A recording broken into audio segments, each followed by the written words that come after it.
welcome back. It is Monday, October 12th, kicking off another week. Let's jump right in and see what National Day calendar has in store for us. The 12th brings us National Savings Day. Hey, we've covered that already in class. Get some money in the bank, get some stored away someplace so you can use it. Again, the bank is better than nothing. It's liquid, but the interest is low right now. We've talked about that. But there's a certain rule they call 50-30-20. Take 50% of your money that you get, use it to live off of. You should pay your mortgage, your rent, your car payment, anything else you got to pay. Then take another 30%, and that's called discretionary spending. That's kind of whatever you need to spend on that month to get by, the stuff that's not a fixed monthly cost. And the last is 20%, and 20% is kind of what you should put in the savings and make sure you got something for the future. You're young, you want to have a lot when you get older.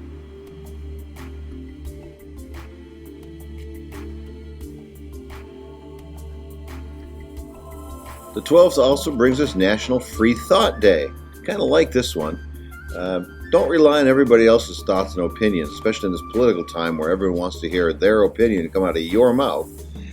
Make sure that you base your opinions on facts, science, logic, and reason.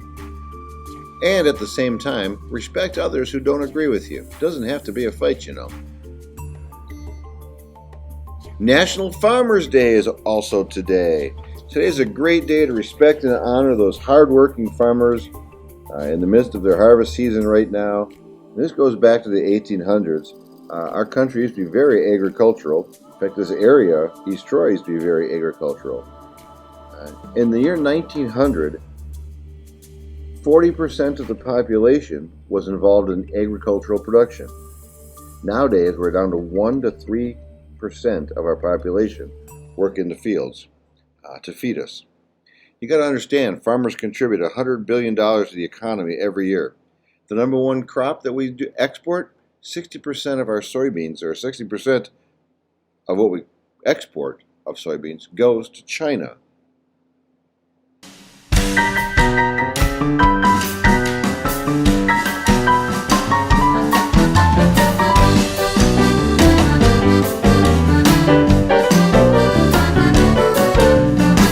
Not beat the Zydeco sounds of the Creole bands of southern Louisiana. It is National Gumbo Day. I will play for gumbo. Jimmy Buffett tune. The key ingredients in gumbo: little celery, little bell pepper, little onions. You mix it all in there, get the sauce just right, depending on your recipe. Then you add in some shellfish, some crawfish, some shrimp.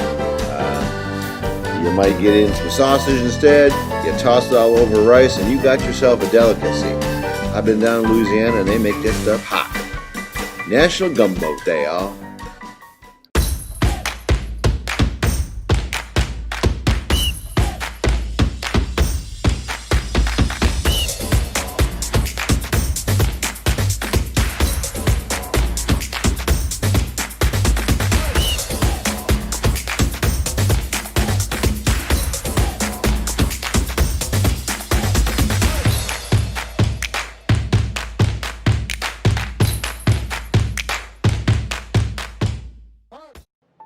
On October 12th, we also honor the Native Americans. It's Native American Day. Tend to take a look and appreciate the cultures and contributions of all the tribes that were here long before the European settlers came in. This started Columbus Day around, turned it into Indigenous Peoples Day.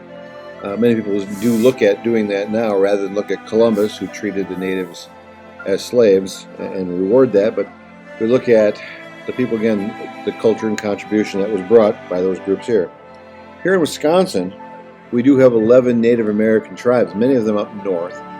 You can see on this map here, between the Bad River Band way down to the St. Croix Band and the Red Cliff Band. Again, this day is to honor all those that were here before we got here. And coinciding with Native American Day, again, it is Columbus Day today. They honored, or they gave memory to Columbus when he first came to America in 1492.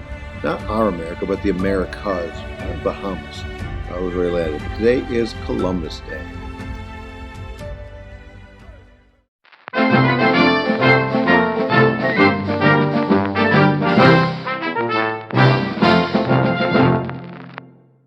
And hey, jumping right back to Christopher Columbus, on this date in 1492, he lands the Caribbean, which is part of the Americas. As I said before, most likely the Bahamas, named it San Salvador, and away we go with the Americas, and exploration began to come this way. 1518, Protestant Reformation. There was something called the 95 Theses. Pope Leo was pretty upset, and Martin Luther wanted to get the Roman Catholic Church to stop selling what they called a get out of hell free card. More or less, if you did something bad but didn't want to get in trouble with the church, if you just gave a big enough donation, you were okay. And they pushed hard to say, hey, religion is not for money. Religion was for the good of the people. 1773, this is kind of a fun one here. Not fun, but strange one. The first Persons of Insane and Disordered Minds Asylum was opened up. 1836, on this date, October 12th, Friday we were warm last week, Thursday we were warm last week. On this date in New York, they had 18 inches of snow. 18 inches. Ouch! 1892, the Pledge of Allegiance was first recited in public schools. They thought it was the way to make sure that we were all showing that we were true patriots. There was a problem, as you can see in this picture. The way that they were saluting the flag, they had to change that, put the hand over the heart. But even today, I pledge allegiance to the flag every morning. 1901, Teddy Roosevelt's President of the United States. He changes the name of the Executive Mansion, where the President lives, to the White House. The White House officially comes into existence with Teddy Roosevelt, who, just a reminder, became president after the death of McKinley. 1931, down in Brazil. Now, in 8th grade, we studied that we traveled the world. We studied all these different countries. In Brazil, a 98-foot high statue of Christ the Redeemer goes up. It is still a huge tourist attraction today. 1933, American outlaw John Dillinger escapes from prison. Dillinger had robbed 24 banks and 4 police stations, of all things. He was a bootlegger from Memphis, Tennessee, and he was known for kidnapping an oil tycoon and trying to get $200,000 ransom. As he went to jail, well, you'll see in this video. Take a peek. Dillinger was put in the custody of Sheriff Lillian Holly. She boasted that she could keep him, and he boasted she couldn't. This didn't prevent the amazing happy family picture in which Prosecutor Estill, who said he was confident that Dillinger would get the chair, and the sheriff posed with Dillinger in apparently affectionate intimacy. Vigilance had been relaxed. Guards no longer paraded Main Street, on which the jail faced.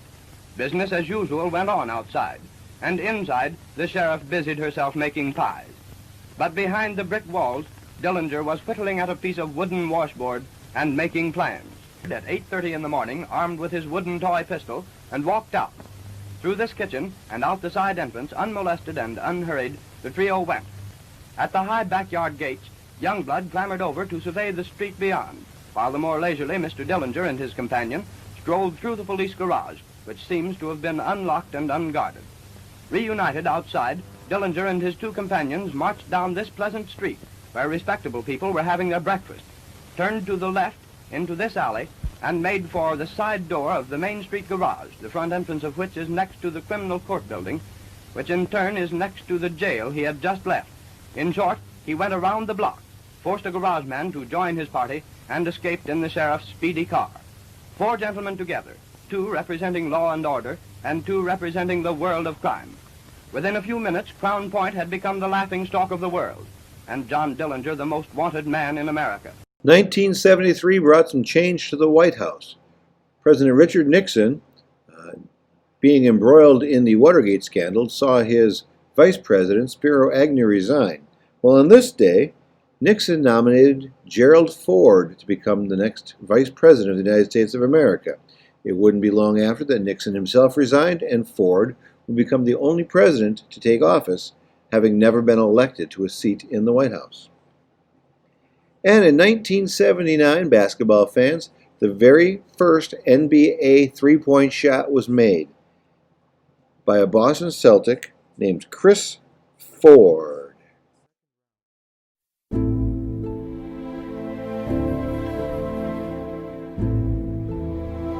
And birthdays today, starting in 1935. That golden voice you hear is Luciano Pavarotti, an opera singer, probably the most famous male opera singer of all time. A group with three tenors. Enjoy the background as we roll. 1945, Dusty Rhodes, The American Dream. Oh look, we're sneaking another wrestler in there. Dusty's one of the old boys, one big dude. He began capturing America's heart before the Hulk Hogan's The World came in. 1968, actor Hugh Jackman. Most of you know him as the Wolverine. And 1975 birthday, Marion Jones. She went to the 2000 Olympics and won several gold medals, only to have them later stripped away from her because it was found out that she was using performance-enhancing steroids. She went to court over the case and lost. Later, she became a member of the women's NBA, and that is a member of the Tulsa Shock. Hey, and that'll wrap up October 12th. I want to remind you again, it is Anti-Bullying Month. It's also Be Kind Day every day. But according to DoSomething.org, students are less likely to report incidents of bullying the older they get. In fact, only 39% of high school students are willing to report bullying. And over half of all students being bullied, well, they feel the person who bullies them has influence on other students to have other students continue to bully. So, keep that in mind, and as always, be kind. We'll see you on the 13th.